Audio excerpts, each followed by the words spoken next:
श्री राम जय जय राम, श्री राम जय जय राम, श्री राम जय जय राम।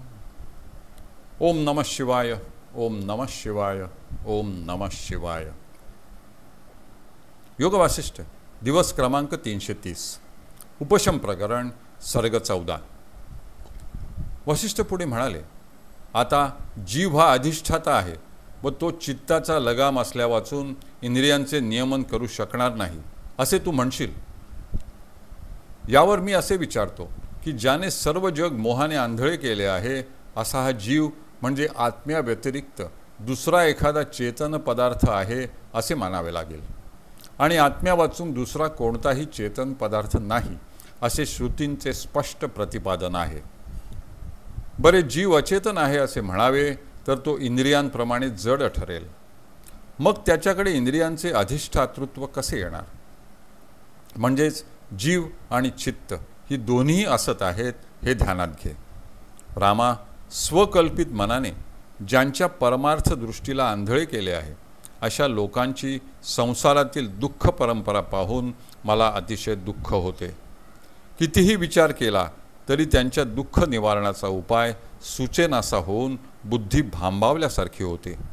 असे का होते म्हणशील तर एखाद्या कारणाने एखाद्या मनुष्याला दुःख होत असेल तर ते कारण नाहीसे केले म्हणजे त्या दुःखरूपी कार्याचा नाश होऊ शकतो। पण मूढ लोकांचे दुःख हे निमित्ता वाचून असल्यामुळे ते दुर्निर्वार आहे।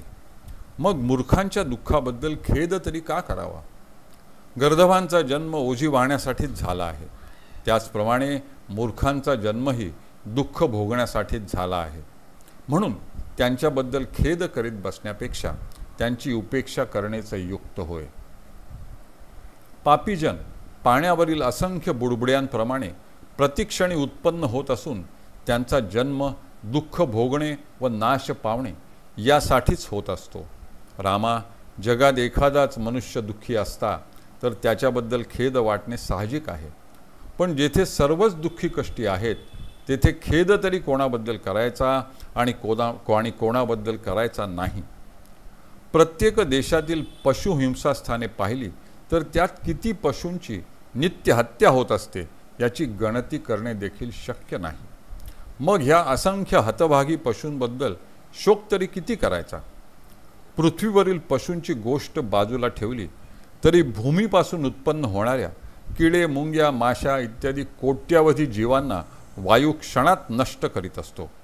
अशा या असंख्य जीवांबद्दल दुःख तरी किती करायचे? सर्वच पाहिले तर निरनिराळ्या अरण्यात व पर्वतावर राहणारे भिल्लादी लोक असंख्य पशूंची शिकार करतात, त्यांच्याबद्दल किती शोक करणार? प्रबळांकडून दुर्बळांना पीडा व्हावयाची असा हा या सृष्टीमधील अलिखित नियमच आहे। याची उदाहरणे जगात सर्वत्र दिसून येतात।